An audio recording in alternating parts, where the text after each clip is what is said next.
നമുക്ക് ഡാനി പോളിലേക്ക് കൂടി ഒന്ന് പോകണം. ഡാനി, പൊതുവെ സംഘർഷങ്ങളോ പ്രശ്നങ്ങളോ ഒന്നും ഇല്ലാതെ വലുതോതിലില്ലാതെ ഉള്ളൊരു പ്രദേശമായിരുന്നു എറണാകുളം, മധ്യ കേരളം എന്ന് വേണമെങ്കിൽ ഒന്ന് പറയാം. ഇനി എന്ത് സംഭവിക്കുമെന്ന് അറിയില്ല. പക്ഷേ സതീശൻ്റെ തട്ടകമാണ് അവിടെ. ഇന്നും ഉരുളക്കുപ്പേലി പോലെ ഓരോ വാക്കുകൾക്കും വി ഡി സതീശൻ മറുപടി കൊടുക്കുന്നതൊക്കെ നമ്മൾ കണ്ടു. ഈ ആവേശം തെരഞ്ഞെടുപ്പിലുടനീളം ദൃശ്യമായിരുന്നു. താനും എന്ത് പ്രതീക്ഷിക്കണം?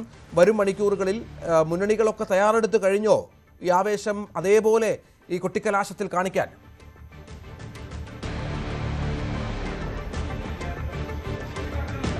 രഞ്ജിത്ത്, കഴിഞ്ഞ ഈ വർഷത്തെ മാറ്റിയിരുത്തി ഇതിന് മുൻ വർഷങ്ങളിലേക്കൊക്കെ വരുമ്പോഴേക്കും വലിയ രീതിയിലുള്ള ആ ഒരു പ്രശ്നങ്ങളോ അല്ലെങ്കിൽ വാക്പോരോ അങ്ങനെയുള്ളൊരിടം ഒന്നും തന്നെയല്ല. രഞ്ജിത്ത് സൂചിപ്പിച്ചത് ശരി തന്നെയാണ്.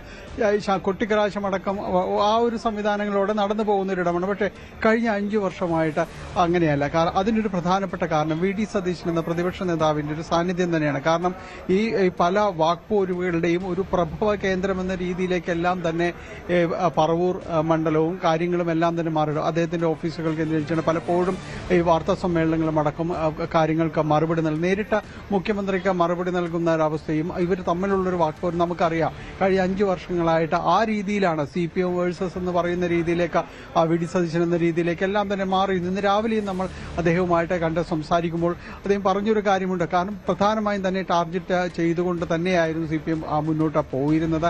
അത് അവരുടെ ഒരു ബോധപൂർവമായൊരു ശ്രമം തന്നെയായിരുന്നു. അതിന് പലപ്പോഴും മറുപടി കൊടുക്കേണ്ടി വന്നിട്ടുണ്ട്. അത് താനൊരു പ്രസ്ഥാനത്തിന്റെ ഭാഗമായിട്ട് നിന്നുകൊണ്ട് താൻ അത് തുടരുക തന്നെ ചെയ്യുമെന്ന് തന്നെ അദ്ദേഹം വ്യക്തമാക്കുകയും ചെയ്തു. അല്പസമയം മുൻപ് നടത്തിയ വാർത്താ സമ്മേളനത്തിൽ അദ്ദേഹം പറഞ്ഞു രേവന്ത് റെഡ്ഡിക്കെതിരായ പരാമർശങ്ങൾ അത് അനുചിതമായ ഒരു സംഭവങ്ങൾ തന്നെയാണ്. ഇത്തരം കാര്യങ്ങൾ അതൊരു നിലവാര തകർച്ചയെ തന്നെ ചൂണ്ടിക്കാണിക്കുന്നു. മുഖ്യമന്ത്രി ഒരിക്കലും പറയാത്ത കാര്യങ്ങൾ അത് സൂചിപ്പിക്കുകയും എല്ലാം തന്നെ ചെയ്തു. ഏതായാലും ഇത്തരം ഒരു വാക്പോരുകൾ ഈ അവസാന മണിക്കൂറുകൾ, തെരഞ്ഞെടുപ്പിന്റെ ഈ പ്രചാരണത്തിന്റെ അവസാന മണിക്കൂറുകളിൽ തുടരുന്നു എന്നത് തന്നെയാണ്. ഇന്ന് വൈകിട്ട് ഇവിടെ കേന്ദ്രീകൃതമായിട്ടാണ് 3 മുന്നണികളുടെയും ഏതാണ്ട് കേന്ദ്രീകൃതമായിട്ടാണ് കൊട്ടിക്കലാശം അടക്കമുള്ള കാര്യങ്ങൾ ചെയ്യുന്നത്. പോലീസ് അടക്കം അവിടെ ജാഗ്രത പുലർത്തുന്നുണ്ട്. പ്രത്യേകിച്ച് പ്രതിപക്ഷ നേതാവിന്റെ ഒരു മണ്ഡലമാണ്. അതുകൊണ്ട് തന്നെയും ഇടത് പ്രവർത്തകരും എല്ലാം തന്നെയും പലപ്പോഴും പ്രതിഷേധ പ്രകടനങ്ങളും കാര്യങ്ങളുമെല്ലാം അദ്ദേഹത്തിനെതിരെ പലപ്പോഴും തന്നെ വിഭാഗത്തെല്ലാം തന്നെ പല വിഷയങ്ങളുമായി ബന്ധപ്പെട്ടുകൊണ്ട് നടത്തുന്നൊരു രീതിയെല്ലാം തന്നെയുണ്ട്. അപ്പോൾ അതിന്റെ എല്ലാം ഒരു തുടർച്ച ഇനിയിപ്പോൾ കൊട്ടിക്കലാശത്തിലും ഉണ്ടാകുമോ എന്ന ഒരു കരുതൽ എന്ന രീതിയിൽ തന്നെ പോലീസ് ആ രീതിയിലുള്ള മുൻകരുതലുകളടക്കം സ്വീകരിച്ചുകൊണ്ടാണ് വൈകിട്ട് കൊട്ടിക്കലാശം അടക്കം നടക്കുന്നത്. ഏതായാലും ഇന്നിപ്പോൾ പരസ്യ പ്രചാരണം സമാപിക്കുമ്പോൾ അതോടുകൂടി ഈ രീതിയിലുള്ള പരാമർശങ്ങളെല്ലാം അവസാനിപ്പിക്കുമോ എന്നതാണ് ഇനി അറിയേണ്ടത്. കാരണം ഇതിനു മുൻപില്ലാത്തൊരു പ്രത്യേകത സ്വാഭാവികമായും ഈ ഇപ്പോൾ സൈബർ ഇടങ്ങളുടെ ഒരു കാലമാണ്. ഈ സൈബർ ഇടങ്ങളുടെ കാലത്ത് പരമാവധി എല്ലാവരും തന്നെയും അതിന്റെ ഒരു സാഹചര്യങ്ങളും കാര്യങ്ങളും എല്ലാം സാങ്കേതികവിദ്യ എല്ലാം തന്നെ ഈ പ്രചാരണത്തിന് വേണ്ടിയും എല്ലാം തന്നെ ഉപയോഗിക്കപ്പെടുന്നുണ്ട്. അതിപ്പോൾ കടന്നൽക്കൂട്ടമെന്നോ തേനീച്ചക്കൂട്ടം എന്തൊക്കെ പറഞ്ഞ് പേരിട്ടാൽ തന്നെയും എല്ലാവരും അത് ഒരേപോലെ ഉപയോഗിക്കുന്നു, എതിരാളികൾക്കെതിരെ നീങ്ങുന്നു. സൈബർ ഇടങ്ങളിലാണ് പൊതു ഇടങ്ങളിൽ കാണുന്നതിനേക്കാൾ കൂടുതൽ രൂക്ഷമായ വാക്പോരും എല്ലാം തന്നെ നടന്നതും ഈ ദിവസങ്ങളിലെല്ലാം സൈബർ ഇടങ്ങളിൽ തന്നെയാണ്.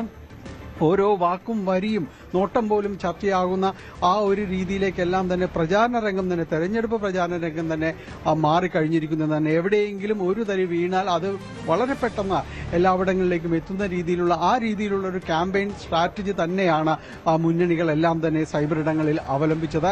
അതുകൊണ്ട് തന്നെയാണ് ആ രീതിയിലുള്ളൊരു പ്രചാരണവും മുന്നോട്ട് പോയത്. ഇന്നിപ്പോൾ കൊട്ടിക്കലാശത്തിലേക്ക് കടക്കുമ്പോൾ പൊതുവിൽ എറണാകുളം ജില്ലയിൽ വലിയ കുഴപ്പങ്ങളില്ലാതെ തന്നെ കടന്നു പോകുമെന്ന് തന്നെയാണ് പ്രതീക്ഷിക്കുന്നത്. വിവിധ ഇടങ്ങൾ കേന്ദ്രീകരിച്ചുകൊണ്ട് കൊട്ടിക്കലാശം നടക്കുന്നു. തൊട്ടപ്പുറത്ത് കളമശ്ശേരി മണ്ഡലത്തിൽ മന്ത്രി പി രാജീവിന്റെ ഇടങ്ങൾ, അവിടെ നേരത്തെ ഒരു ധാരണ ക്രമീകരിച്ചുകൊണ്ട് അവിടെ മൂന്ന് മുന്നണികളും കേന്ദ്രീകരിക്കുന്ന രീതിയിലേക്ക് DG അടക്കമുള്ള സംവിധാനങ്ങൾ ഒഴിവാക്കി നിർത്തിക്കൊണ്ട് കൊട്ടിക്കലാശം നടത്താം എന്ന രീതിയിലേക്ക് വന്നിരിക്കുന്നു. അങ്ങനെ പലയിടങ്ങളിലും ആ രീതിയിലുള്ള തീരുമാനങ്ങളിലേക്ക് എല്ലാം പോയിട്ടുണ്ട്. പക്ഷേ വാശിയേറിയ പോരാട്ടം നടക്കുന്ന ഇടങ്ങൾ തന്നെയാണ്. എറണാകുളം ജില്ല പൊതുവിൽ എന്ന് പറയുന്നത് UDFന്റെ ഒരു കുത്തക ജില്ല എന്ന രീതിയിലെല്ലാം തന്നെ വരുന്നു. കൂടുതൽ സീറ്റുകൾ പിടിക്കുക, മുഴുവൻ സീറ്റും പിടിക്കുമെന്നാണ് ഇന്ന് 14 സീറ്റുകളും പിടിക്കുമെന്നാണ് നേരത്തെ പ്രതിപക്ഷ നേതാവ് ആത്മവിശ്വാസം പ്രകടിപ്പിച്ചത്. തന്റെ ജില്ലയാണ്, താൻ അത്ര കണ്ട പണിയെടുത്തിട്ടുണ്ട് എന്നതെല്ലാം തന്നെ അദ്ദേഹം സൂചിപ്പിക്കുകയും എല്ലാം തന്നെ ചെയ്യുന്നു. എന്തായാലും അവസാന നിമിഷം വരുമ്പോഴും ഈ വാക്പോരിന് ഒരു കുറവുമില്ല എന്നത് തന്നെയാണ് വ്യക്തമാക്കുന്നത്. ഇപ്പോൾ അല്പസമയം മുൻപ് പ്രതിപക്ഷ നേതാവിന്റെ വാർത്താ സമ്മേളനം നടത്തി അത് അവസാനിപ്പിക്കുന്നു. അതിൽ എല്ലാം തന്നെ ആരോപണങ്ങൾ, പ്രത്യാരോപണങ്ങൾ ഇതെല്ലാം തുടർന്നു പോരുന്ന ഒരു കാഴ്ച തന്നെയാണ് കാണുന്നത്. ജനം അത് പോളിംഗ് ബൂത്തിലേക്കെല്ലാം എത്തുമ്പോൾ ഇത്തരം ആരോപണങ്ങൾ അവർ ഏത് രീതിയിൽ വിലക്കെടുത്തിരിക്കുന്നു, അല്ലെങ്കിൽ എങ്ങനെയാണ് മാർക്കിടേണ്ടത്, ഒരു തുടർച്ച എന്ന രീതിയിലാണോ അതോ ഒരു ഫുൾ സ്റ്റോപ്പ് ആണോ, അടുത്തയാൾക്കൊരു ഊഴം എന്ന രീതിയിലാണ്. കാരണം അവിടെയാണ് ആ ഒരു ടൈമിംഗ് സിസ്റ്റത്തിന് മാറ്റമുണ്ടാകുന്നത്. അത് വലിയ രീതിയിൽ ചർച്ച ചെയ്യപ്പെട്ടതാണ്. ഇനി അങ്ങനെയാണോ എന്നതെല്ലാം തന്നെ അറിയാനുള്ള അവസാന ലാപ്പിലേക്കെല്ലാം തന്നെ പോകുന്നു. എന്തായാലും നല്ല കടുത്ത ചൂടുണ്ട്. അതിനേക്കാൾ തോൽപ്പിക്കുന്ന ചൂടിലേക്ക് പ്രചാരണം എത്തുന്നു. സൈബർ ഇടങ്ങളിലെ വാക്പോര് തുടരുന്നു. ആ രീതിയിലേക്ക് ഇന്ന് വൈകിട്ടിന്റെ കൊട്ടിക്കലാശത്തിന് തന്നെയാണ് എല്ലാവരും കാത്തിരിക്കുന്നത്. അതാണ് സാഹചര്യം. കൂടുതൽ വാർത്തകൾക്ക് news 18 Keralam YouTube channel subscribe ചെയ്യുക.